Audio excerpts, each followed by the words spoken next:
है कि ऐश काफ़ी अच्छा ट्रेनर है, लेकिन क्या तुम्हें पता है कि उसके कुछ दो ऐसे खतरनाक पोकेमोन हैं जो शायद ही तुमने कभी सोचा ही होगा। जी हाँ, मैं बात कर रहा हूँ ग्रेनिंजा और चार्जर्ड की। ये दोनों ही अपने ओपिनियन में काफ़ी स्ट्रॉन्ग है, लेकिन क्या तुमने कभी सोचा है कि कौन सा पोकेमोन सबसे ज़्यादा स्ट्रॉन्ग होता होगा? ऑब्वियसली यार, सोचा ही होगा। खैर, आज मैं तुम्हारा ये सारा डाउट क्लियर करने वाला हूँ कि कौन सा पोकेमोन सबसे ज़्यादा स्ट्रॉन्ग होने वाला है। तो शुरुआत करते हैं ग्रेनिंजा से। ग्रेनिंजा की दो चीज़ उसे सबसे ज़्यादा स्ट्रॉन्ग बनाती है। एक तो उसका मेगा एवोल्यूशन, वो भी अलग से कह सकते हैं इसको बॉर्न एवोल्यूशन कहते हैं, लेकिन मैं इसको ग्रेनिंजा का अलग सा मेगा एवोल्यूशन कहता हूँ। और हाँ, सेकंड, उसका जायंट शुरिकेन, ये बाकी के शुरिकेन से सबसे ज़्यादा स्ट्रॉन्ग है। पता नहीं है अलान का चार्जर्ड कैसे बच गया। खैर, हम लोग अगर इसकी अच्छी तरीके से इसके बैटल को छाने तो मेरे ख्याल से ये फ्रोगी डेयर में एक भी बैटल नहीं आ रहा है। मैं मानता हूँ ये फ्रोगी के टाइम पर बहुत बैटल्स हारा था, लेकिन मेरे ख्याल से कुछ ना कुछ बैटल तो हारना ही पड़ता है। और ये बिना एक्सपीरियंस्ड फ्रोगी होने के बावजूद भी इतना स्ट्रॉन्ग बन गया कि चार्जर्ड को टक्कर दे पाए। खैर, ये सब तो हो गई बात की बात। अब बात करते हैं चार्जर्ड की। हम सभी को पता है कि ऐश के चार्जर्ड ने अपने दम पर आर्टिगोनो जैसे एक लेजेंडरी पोकेमोन को हराया है, लेकिन क्या ये बस काफ़ी होगा ग्रेनिंजा को हराने के लिए? मेरे ख्याल से तो ये काफ़ी है, लेकिन अभी भी हम लोग कंफर्म नहीं है कि क्या चार्जर्ड ग्रेनिंजा को बीट कर सकता है। तो देखो, मैं इस चीज़ का गारंटी किसी भी तरीके से नहीं ले सकता कि यही जीतेगा या फिर वो, लेकिन मैं हाँ इतना तो कह सकता हूँ कि शायद इसमें कोई ना कोई तो जीतेगा ही जीतेगा। बस इस चीज़ की गारंटी ले सकता हूँ, ऐसा नहीं कि दोनों ही जीतेंगे। खैर, अगर देखा जाए तो चार्जर्ड ऐश का एक ऐसा लौता पोकेमोन है जिसने अपने दम पर बहुत सारे मैचेस जीते हैं और कुछ तो हारे भी हैं। सबसे बेकार था इसका चारमेलियन। जब ये चारमेलियन बन गया तो मुझे तो लग रहा था कि ये दो तीन फाड़ के रुमाल कर देगा, लेकिन बताओ यार, ये पारस से हार गया। हाँ, ये जो बंदा है ना, ये पारस से हार गया। पारस पोकेमोन, रुको मैं आतूँगा, अभी दिखाता हूँ। अब शायद तुम लोग सोच रहे होगे कि भाई अगर चारमेंडर इतना ही वीक है तो आखिर ये यहाँ क्या कर रहे हैं? देखो, वो उस समय चारमेलियन था, इसकी गारंटी मैं नहीं ले सकती कि वो कितना पावरफुल है कितना नहीं, लेकिन हाँ मैं इसकी गारंटी ले सकता हूँ कि वो चारिज़ार्ड बनने के बाद बहुत ज़्यादा स्ट्रॉन्ग हो गया। उसने गैरी के तीन पोकेमोन को हरा दिया, 1v3 कर दिया उसके सामने। तो आखिर ये कैसे नहीं सिलेक्ट हो सकता?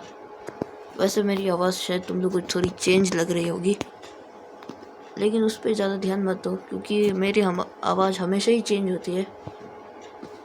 खैर, अभी तुम लोग देख सकते हो कि ये सारे ऐश के पोकेमोन से यहाँ पे ऐश है, लेकिन हमें इनसे कुछ नहीं लेना देना है।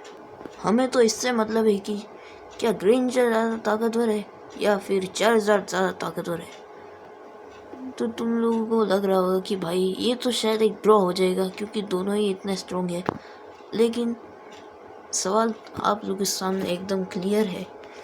देखो, ग्रेनिंजा के पास एक्सपीरियंस कम है, इसलिए इस राउंड में तो चार्जर्ड जीतेगा, लेकिन सेकंड है स्ट्रेंथ। अगर स्ट्रेंथ की बात की जाए तो मेरे ख्याल से इसमें भी चार्जर्ड जीतेगा, लेकिन मैं इसकी गारंटी नहीं लूँगा कि क्या ग्रेनिंजा मेगा इवॉल्व हो जाता है कि नहीं।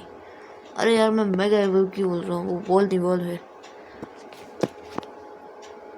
हाँ, तो मैं ये कह रहा था कि मैं इसकी गारंटी नहीं ले सकता कि अगर ग्रेनिंजा बॉन्ड इवॉल्व कर गया तो शायद चार्जर्ड की लग जाएगी।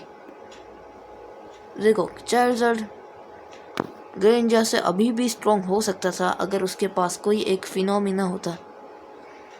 यानी मेरे कहने का मतलब है एटलीस्ट इसके पास एक डायनामैक्स, चलो छोड़ो डायनामैक्स भी छोड़ दो, एटलीस्ट इस मासूम से बंदे को एक मेगा एवोल्यूशन या फिर कोई ना कोई एक जी मूव दे देते तो क्या जाता। देखो, मुझे भी चार्जर्ड काफ़ी पसंद है, लेकिन ऐसा नहीं है कि मुझे ग्रेनिंजा पसंद नहीं है। ग्रेनिंजा भी मुझे काफ़ी कूल लगता है। अगर इसकी सूरत देखो भाई, किसको ये पसंद नहीं आएगा? मुझे तो बहुत पसंद है। लेकिन अभी हम लोग इनके सूरत के बारे में बात नहीं कर रहे हैं, हम लोग तो ये बात कर रहे हैं कि कौन किसको पटक के पेल देगा। देखो मेरे ख्याल से कि दोनों ही बढ़िया है, लेकिन अभी क्योंकि एक्सपीरियंस चार्जर के पास ज़्यादा है और चार्जर ने ट्रेनिंग भी की है। चार्जर एक सूडो लेजेंडरी आर्टिकुनो को हरा चुका है, लेकिन क्या ये सब बस काम आएगा क्या ग्रेंजा को हराने के लिए, या फिर ग्रेंजा उसे धक्के मार के फेंक देगा? तो चलो पहले हम लोग इनकी बैटल स्ट्रेटजी की बात कर लेते हैं। चार्जर एक बहुत अच्छा फ्लाइंग टाइप और फायर टाइप पोकेमोन है। इसके पास कोई फिनोमिना नहीं है, बॉन्ड एवोल्यूशन नहीं है। ऑब्वियसली ग्रेंजा को ही आता है भाई। मेगा एवोल्यूशन नहीं है, डायनामैक्स नहीं है, और इतना ही नहीं, जैगेंटा मैक्स भी नहीं है। यानी कि ये इसमें तो ग्रेंजा के आसपास भी नहीं आएगा। लेकिन क्या हो अगर ग्रेंजा बॉन्ड इवॉल्व ही ना कर जाए तो देखो अगर ऐसा रहेगा तो शायद टाई हो सकती है, लेकिन ज़्यादा से ज़्यादा चांसेस है चार्जर जीत जाएगा। क्योंकि देखो अगर ग्रेंजा बॉन्ड इवॉल्व नहीं करेगा तो मेरे ख्याल से उसके जीतने के चांसेस थोड़े कम हो जाएंगे और चार्जर की जीतने के चांसेस थोड़े बढ़ जाएंगे। तो देखो सिंपल सी बात यह है कि हमें इन दोनों के पावर्स के बारे में जानना होगा। चार्जर के पावर के बारे में किसी को जानने की ज़रूरत नहीं है, हम सबको पता है कि ये कितना स्ट्रॉन्ग है। लेकिन अभी बात करते हैं हम लोग ग्रेंजा की, क्योंकि ज़्यादातर लोगों को इसकी एक्चुअल पावर नहीं पता होगी, लेकिन मुझे इसकी एक्चुअल पावर पता है। सो देखो दो तो इसके सबसे स्ट्रॉन्गेस्ट है, बॉन्ड इवोल्यूशन और हाँ मेगा शूरिकेन, जो भी बोल लो इसको, जायंट शूरिकेन, जो भी बोलना है बोलो। लेकिन जो ये शूरिकेन है ना, ये मेरे ख्याल से ग्रेंजा के लिए सबसे स्ट्रॉन्गेस्ट होता होगा। अभी अगर हम दोनों इन दोनों को कंपेयर करने की कोशिश करेंगे तो अगर ग्रेंजा मेगा इवॉल्व, या फिर कह सकते हो, अरे यार मैं मेगा इवॉल्व क्यों कहते रहता हूँ यार, मेगा इवॉल्व ही कह लेता हूँ क्योंकि ये ग्रेंजा का अलग से मेगा इवॉल्व है, ये बॉन्ड इवॉल्व मेरे लिए है। मतलब अगर ग्रेंजा बॉन्ड इवॉल्व कर लेता है तो यानी कि ग्रेंजा जीत कर ही रहेगा। लेकिन अगर ग्रेंजा बॉन्ड इवॉल्व नहीं करता है तो चार्जर की जीतने के चांसेस थोड़े से हैं, लेकिन ऐसा भी नहीं कि ग्रेंजा उसे जीतने देगा। मेरे ख्याल से तो ये मैच एक टाई हो जाएगी, लेकिन ज़्यादा से ज़्यादा जीतने के चांसेस ग्रेंजा के ही हैं।